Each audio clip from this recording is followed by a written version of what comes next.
Pemirsa Metro TV Lampung, kembali lagi bersama saya Kristi dan juga Kepala Dinas Kesehatan Provinsi Lampung, Bunda Rehana. Dan kita akan membahas lebih lanjut terkait COVID-19 dan juga ini terdengar bahwa Bunda, ada pemberitaan bahwa vaksin sudah mulai masuk ke Lampung, Bunda. Mungkin bisa dijelaskan Bunda terkait kedatangan vaksin ke Lampung ini, Bunda? Iya, Mbak Kristi, saya mendapat informasi untuk jalur Sumatera ini. Yang pertama dari Jawa sana yang dapat ada Banten, selanjutnya dia pergi ke Provinsi Lampung. Kita semalam menerima jam 2 lebih 27 dini hari, itu sejumlah 40.520 dosis vaksin ya, yang akan diberikan kepada nakes di garda terdepan. Nakes garda terdepan itu adalah nakes-nakes yang bekerja pada pelayanan COVID, baik dia rumah sakit swasta atau pemerintah, semua akan mendapat. Dan itu sudah terdata di Kementerian Kesehatan Republik Indonesia yang akan mendapat SMS. Atau kalau tidak bisa dilihat di Peduli Lindungi, yaitu ada nama kita nanti disampaikan bahwa Anda penerima vaksin COVID-19. Nah, dan walaupun kami sudah menerima, saat ini vaksin tersebut tersimpan dengan aman di cool room yang kami punya di gudang farmasi Dinas Kesehatan Provinsi Lampung yang suhunya harus terjaga 2 sampai 8 derajat Celcius ya. Itu salah satu yang kita namakan cold chain, mata rantai daripada vaksin tersebut. Itu harus dijaga agar vaksin tidak rusak ya. Nah, nanti kita bisa buka vaksin itu setelah ada arahan bahwa vaksin itu sudah mendapat nomor EUA dari Badan POM, Emergency Use Authorization. Yaitu adalah uji atau izin cepat diberikan pada keadaan emergensi dengan memperhatikan mutu dan keamanan. Jadi masyarakat saya rasa tidak perlu takut, pemerintah tentu tidak akan gegabah memberikan vaksin ini kepada masyarakat ya. Dan kalaupun sudah sampai, kita tidak boleh apa-apakan dulu, kita harus simpan dengan rapi di cool room. Jadi sebelum adanya izin dari EUA itu tadi Bunda, itu vaksin tidak akan dikeluarkan Bunda, seperti itu ya Bunda? Tidak ya? boleh, itu kami sudah diamanahkan. Jangan dibuka sebelum ada EUA dari Badan POM. Ya, jadi seandainya nanti kami diinfokan sudah ada EUA, kan sekarang lagi proses nih. Kalau sudah ada EUA-nya, silakan buka, silakan distribusi. Kita baru akan mendistribusi ke kabupaten kota. Oke Bunda, tadi terkait dengan dosis yang diterima, Provinsi Lampung ini cukup besar Bunda. Bahkan Lampung, kalau tidak salah, Lampung masuk ke dalam 3 terbesar untuk penerimaan dosis ini Bunda. Apakah separah itu COVID-19 di Lampung Bunda? Kok saya rasa tidak, dilihat dari jumlah penduduk juga mungkin. Ya, dan kita pintu masuk loh, kita pintu masuk atau gerbang ke Pulau Sumatera. Jadi memang proteksinya harus lebih kuat untuk Provinsi Lampung. Dan ada kriterianya, yang penerima itu usia 18 sampai 59 tahun untuk tahap awal ini gitu ya. Nah, itu yang menjadi mungkin beberapa acuan dari Kementerian Kesehatan. Dan nakes kami juga cukup banyak Mbak. Ini saja yang pertama awal belum ada update, itu baru 35 ribuan. Sekarang update terakhir saya lihat udah 39.797 orang. Berarti kan sedikit lagi mencapai 40.520. Barusan ini saya bertelepon dengan Subdit Imunisasi di Kementerian. Saya bertanya, saya sampaikan bagaimana seandainya nakes saya melebihi dari yang dikirim ini. Ini kan 40.520. Karena update setiap hari itu hampir mendekati. Oh, bisa dikirim lagi Bunda, nanti kabarkan, kita akan berikan kalau seandainya memang update-nya bertambah banyak.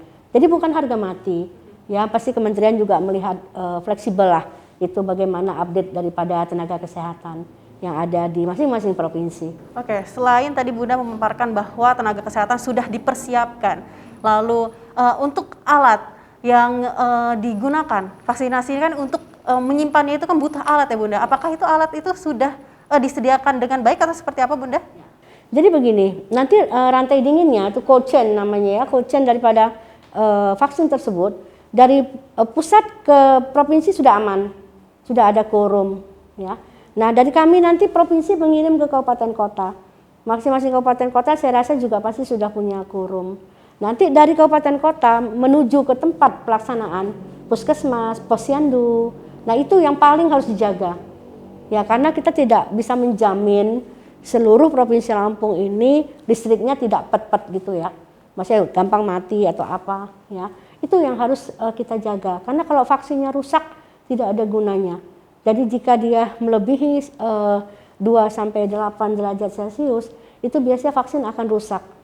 Walaupun kita suntik ya nggak ada manfaatnya. Ya, jadi itu yang mungkin akan saya pesankan sekali nanti kepada Kadiskes Kabupaten Kota untuk menjaga rantai dinginnya atau cold chain-nya betul-betul menjadi perhatian. Jangan sampai distribusi tapi tidak dipantau. Harus dipantau. Puskesnya apakah punya untuk penyimpanannya ya, yang suhunya selalu terjaga 2-8 derajat Celcius. Nah, itu mungkin sering yang kita dengar, sudah vaksinasi kok masih sakit campak. Nah, itu karena cold chain-nya tidak dijaga dengan benar. Sudah imunisasi tetanus kok masih kena tetanus. Nah, itu berarti kita tanda tanya terhadap bagaimana rantai dingin. Ya, cold chain daripada vaksin tersebut sampai ke penerimanya. Oke, ini kan akan didistribusikan ke daerah-daerah ya Bunda ya.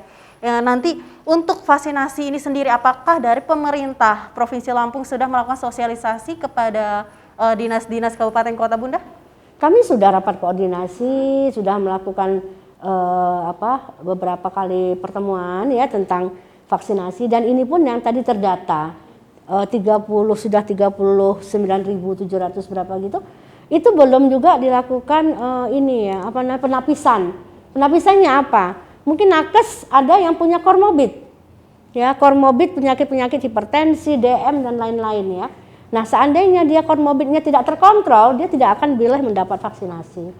Jadi 37.000 nanti akan ditapis lagi, akan dilihat apakah dia ada penyakit-penyakit bawaan seperti penyakit-penyakit penyerta seperti diabetes, hipertensi, jantung, dan apakah terkontrol dalam arti memang dia rajin menggunakan obat untuk penyakit tersebut, rajin kontrol ke dokter. Kalau tidak, dia tidak akan mendapat vaksinasi. Oke, yang terakhir Bunda, ini kan untuk vaksinasi masyarakat tidak usah khawatir karena ini emang dijaga keamanannya seperti itu ya Bunda ya. Nah Bunda, harapan dan himbauan kepada masyarakat Lampung sendiri untuk menangani pandemi ini seperti apa Bunda? Ya, saya mengutip kata-kata Kepala Satgas Pusat Pak Doni Monardo, vaksin sudah tiba, pandemi belum berakhir. Jadi jangan beranggapan dengan ada vaksin, pandemi sudah selesai. Tetap patuhi protokol kesehatan. Ya, 3M gitu. Tetap memakai masker, menjaga jarak, menghindari kumpulan, sering-sering mencuci tangan di bawah air dan mengalir selama 20 detik atau membawa selalu hand sanitizer.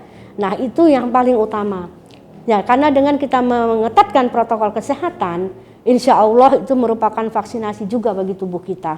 Ya, jadi jangan jangan eufori vaksin sudah datang berarti sudah aman. Tetap protokol kesehatan menjadi yang utama yang harus kita jaga.